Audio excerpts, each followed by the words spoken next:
Around Dodge City and in the territory on West, there's just one way to handle the killers and the spoilers, and that's with a U.S. Marshal and the smell of Gunsmoke.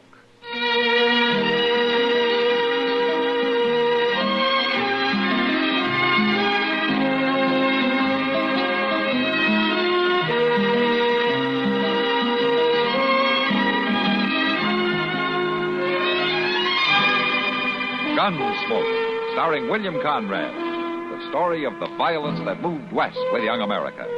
And the story of a man who moved with it. I'm that man. Matt Dillon, United States Marshal. The first man they look for and the last they want to meet. It's a chancy job, and it makes a man watchful. And a little lonely.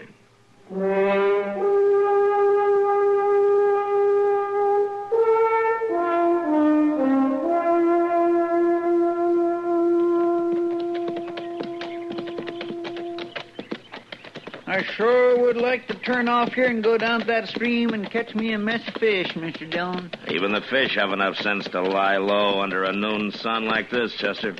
And I'd just soon be lying low with them along the bank there under a tree. Yeah, sure. There you'd be, stretched out under a tree. Yeah. And then the ants would come, and the chiggers, and maybe a rattlesnake or two. Oh, now, just a minute here. Just as soon as you got rid of them, they'd probably blow up a storm. Well, now... I think you're better off riding right back into town with me. Well, maybe you're right at that. I don't guess I really feel like eating fish today anyway. Say, look yonder there. Ain't that somebody walking up ahead of us? Yeah, it looks like it. Well, why on earth would a body be walking on a day like this? He probably has no choice. Well, everybody around here rides a horse, Mr. Jones. Looks like he has been riding one. How's that? Well, he's carrying a saddle, Chester. Well, my man, I can see that, but what do you suppose he's told us? Well, we'll be up with him in a minute. Why don't you ask him? Oh, well, I wouldn't want to come right out and ask him. Greetings, gentlemen. Yeah, hello. Hello? Carstairs. Sedgley Carstairs. Matt Dillon. This Chester Proudfoot. Pleased to meet you. Is that a star you're wearing? Yeah, U.S. Marshal out of Dodge City. Well, Marshal, I feel a bit awkward without my horse. Rather warm for walking. Yeah, we were just wondering about Lost that. him, you know. Lost him? In this open country? Chester, let the man talk. Well, yes, sir, but... Yeah, I lost him in a card game. Poker. Oh. Not very good at poker. You bet your horse? All I had at the moment. Temporarily embarrassed, you might say. Mr. Dillon, what's he talking about? He means he's out of money. I'm afraid that's correct.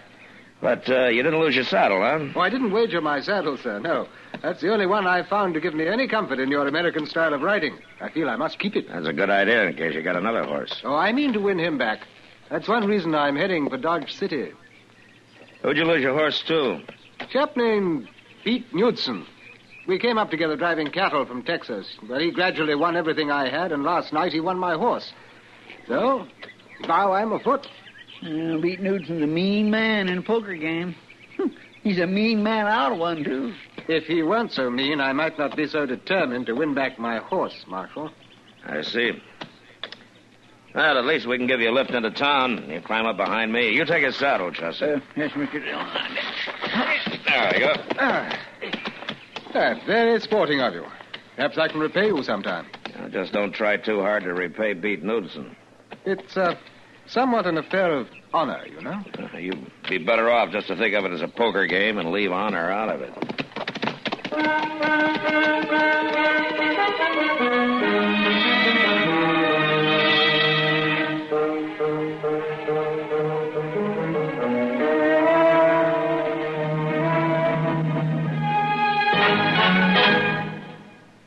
Now, just listen a minute, if you will. I've got a little story to tell you. Well, it's not so little. It's sort of a tall tale. I don't know if you've heard of Joe Mazurak or not.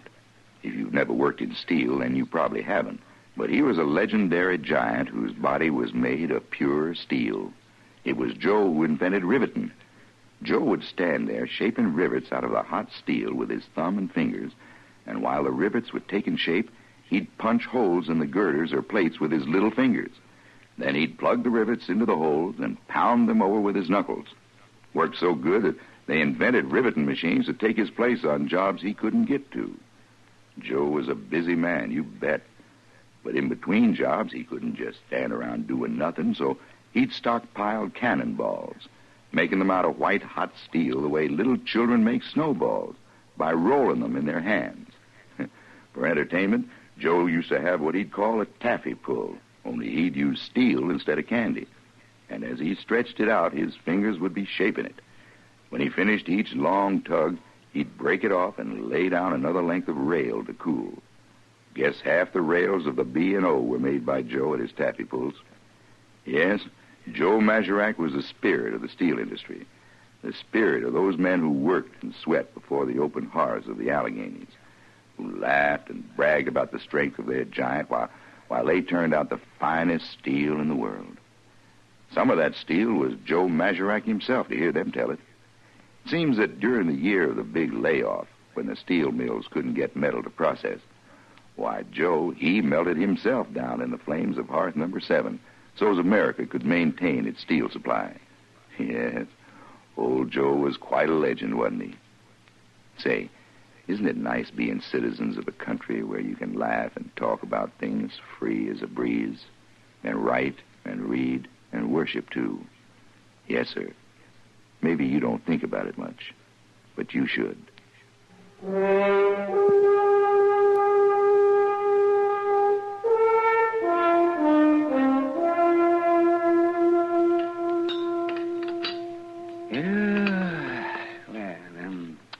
You want something more, Chester? Like maybe another piece of pie? No, thanks, Doc. Just a little more coffee. I'll buy. No, I've had plenty. Had plenty of that Carstairs fellow, too, come think of it. Oh, is that so? What's the matter with him? Well, now, Doc, what kind of a man would have a name like Sedgley Carstairs? Anyway, I don't trust him at all. Oh, now, a man can't help his name, Chester. Chances are in England, a name like Sedgley Carstairs is every bit as common as Chester Proudfoot is over here. Oh, Proudfoot. Maybe so, but I tell you, Doc, he talks so fancy, it's just plain silly. Oh, he's not trying to talk fancy, Chester. That's just the way Britishers talk. He was born in England, wasn't he? Well, what's he doing over here, then? Why didn't he stay at home where folks could understand him? Oh, no, I expect he's here for about the same reason the rest of us are. What reason? To make a living. Oh, now, Doc, I don't believe nobody who talks like he does knows how to make a living. These ways, he sure don't know how to keep a horse. See, you know, I've run into a couple of these fellas before. They're what they call second sons. Second son? What's that? Well, it's the second son born into a British family. You see? Usually a wealthy family. Well, sometimes even a titled family. You mean lords and dukes and queens and all such as that? Could be. Well, say, then, this Carstairs fellow might be rich. Huh? You can't be sure. In England, it's the first sons who get everything. Doc, you mean them lords and dukes and stuff don't give their second boys nothing? Sometimes not, unless maybe they send them something a couple of times a year to keep them from hanging around the estate, raising a fuss. You mean they bribe their boys to stay away? It's been done. Sometimes those second sons turn out to be kind of ornery once they find out that they're not going to get their share of the family loot. Oh, it's a dirty trick. You can't rightly blame them for that. Say, Doc, you reckon this Carstairs feller's getting paid to stay away? Can't tell, Chester. Well, something to think about, though.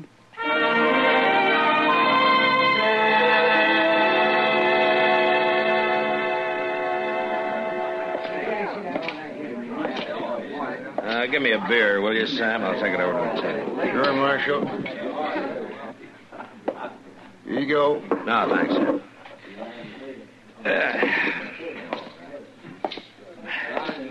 Well, evening, Kitty. Hello, Matt. Sit down. Thank you. What, are you going to talk to me, or are you just going to look around the room? What? Oh, I'm sorry, Kitty. I was just looking for somebody. He's over there at the far table. You can't see him too well with all the crowd standing around. Yeah.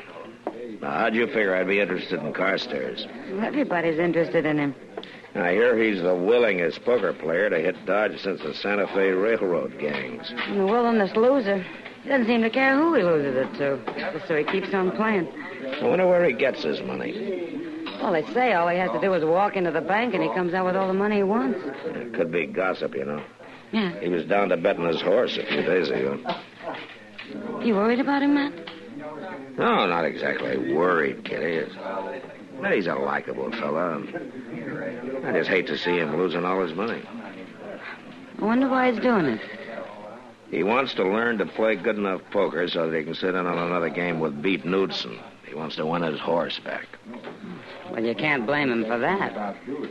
But if Knudsen hears about the money, there'll be a lot more involved than a horse. No, gentlemen, no. The game's breaking up. Yeah, looks like it. Opens tomorrow. Then I'll be only too glad. Hi, hello, Marshal. Miss Kitty. Hello, Sedge. Sedge? Mighty pleasant chaps in here, Marshal. Oh, why shouldn't they be pleasant? I understand you're supporting them. I am losing a good deal of money, that's true. But I'm learning, Marshal. I'm learning.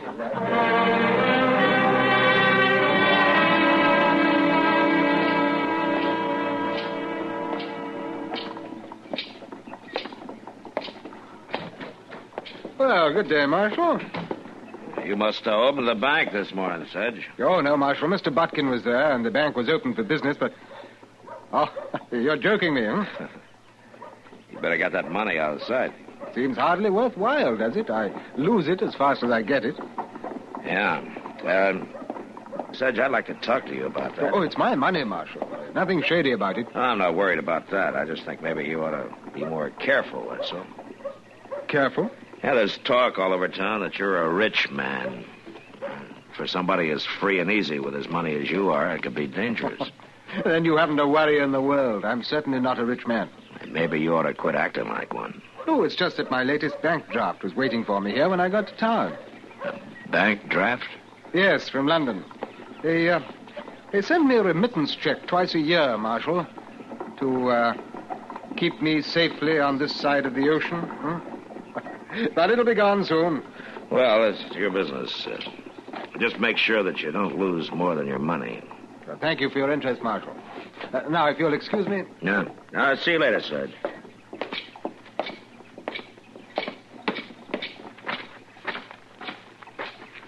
Mr. Dillon? Huh? Yeah, what is it, Chester? Mr. Dillon, Pete Newton and his crowd just got in from Abilene. They went right into Dodge House. How many of them? Well, there's 4 of them all together. It's a funny thing, though. Oh, what's that? They tied up 5 horses. One without a saddle, huh? Yes, sir, that's the way it was. Well, Pete's really rubbing it in, isn't he? Oh, well, shucks, Mr. Dillon. If Sedge didn't have no better sense than to lose his horse in the first place... I just hope he wins it back, Chester. For his sake. And I also hope he rides it right out of town.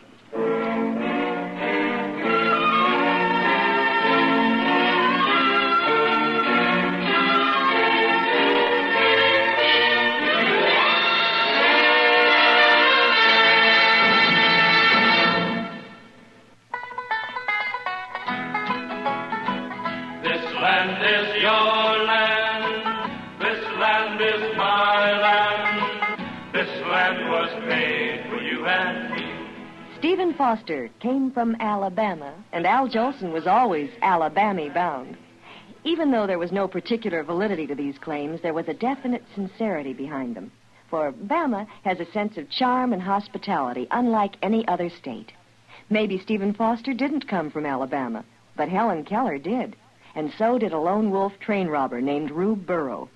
And what if Jolson didn't go there? George Washington Carver did. And his experiments at Tuskegee brought international fame to him and the state. For all the deep radical changes experienced by the Cotton State, some things never seem to change. Each spring, the fields and roadsides are carpeted with primroses. Green fields turn pale pink and roll wave-like in the wind. Alabama, like much of the South, seeks to combine 20th century industrial progress with the barn raisings and candy pulls of an earlier era. And what is more, Alabama succeeds.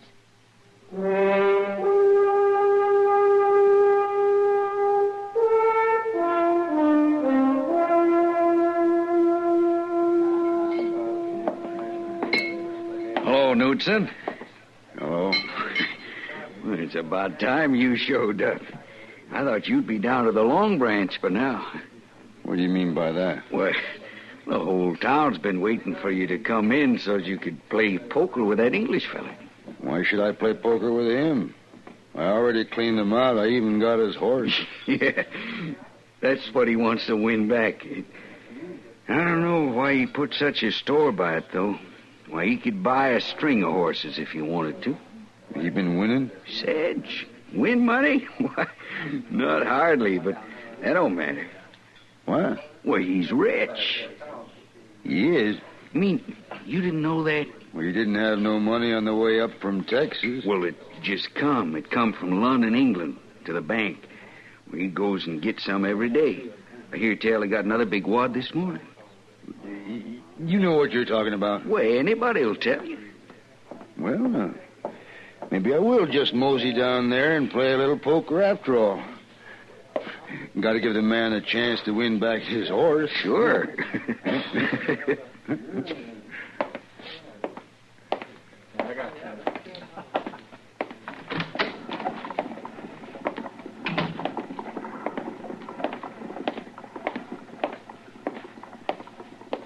Hey, Knudsen. Well, if it ain't the marshal. You heading for the Long Branch? I didn't know I had to report to you. You don't. But there are a lot of stories been going around town, Knudsen. I just don't want any trouble. You got a law against playing poker? Well, there ought to be, the way you play it. Well, Marshal, I just want to give the man a chance to win his horse back, that's all. Now, listen, Knudsen, I've told Sedge that if he's smart, he'll just try to win that horse and then quit. I'm telling him the same thing to you. Well, thank you, Marshal, but I just figure I'll have to take my chances without any help from you. Just don't start anything, Knudsen. No. Of course not, Marshal.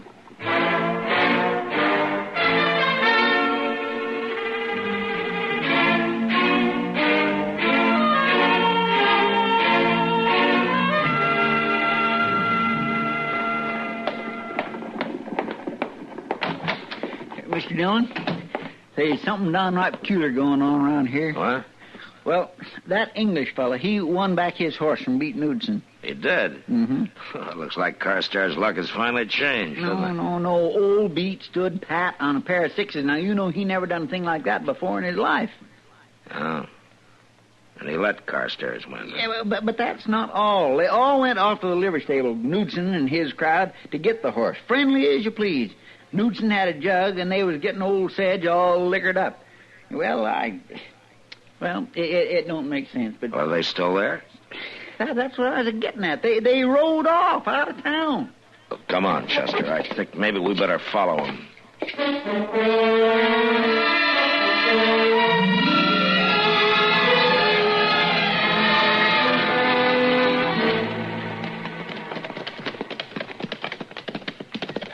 You reckon they took the road to Hayes City? Now they headed off this way towards some cover. Come on.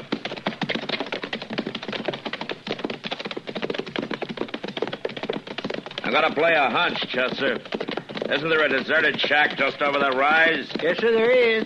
I figure they'd stop the first place they come to. Well, you think they're going to gamble him for the rest of his money? They won't bother to gamble, Chester. Yeah, we'll leave the horses here.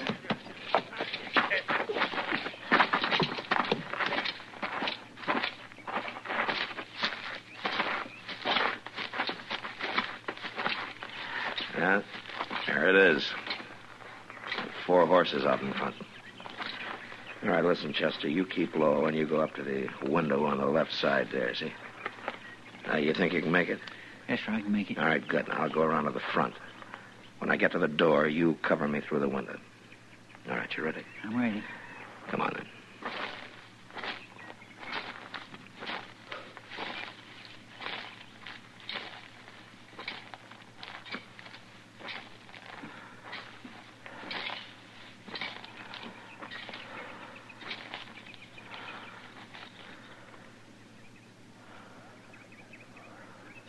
All right, Chester.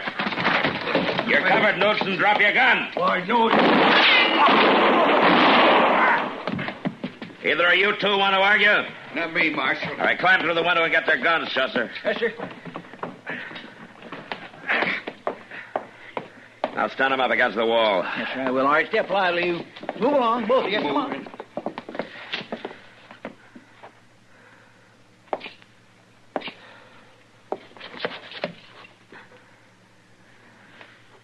You may have got me, Marshal. But you're too late for that fancy talker. Where is he, Knudsen? Where's Carstairs? He's in the gully, out back. Dead? Dead as I'm going to be. You're a fool, Knudsen. All you had to do was keep on playing poker with him. He'd have lost everything he had. You didn't need to kill him to get it. Marshal, you want to laugh? Something funny, Knudsen?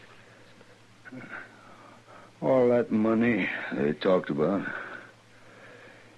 it was all spent. He just had $3 on him.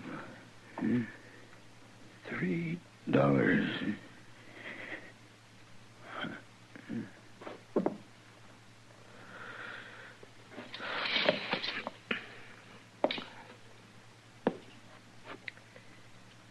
Mr. Dillon?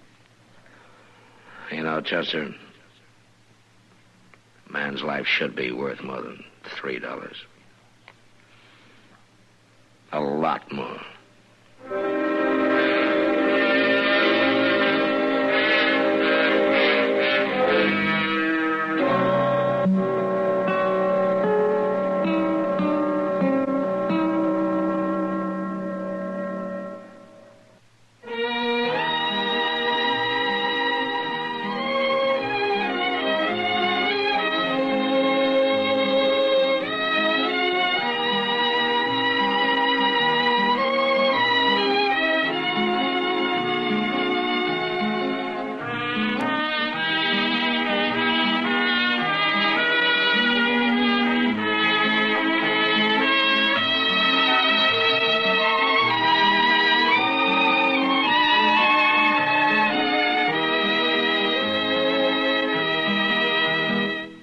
Gunsmoke. Produced and directed by Norman McDonald. Stars William Conrad as Matt Dillon, U.S. Marshal. Featured in the cast were Parley Bear as Chester, Howard McNear as Doc, and Georgia Ellis as Kitty. George Walsh speaking. Join us again next week for another specially transcribed story on Gunsmoke. This is the United States Armed Forces Radio and Television Service.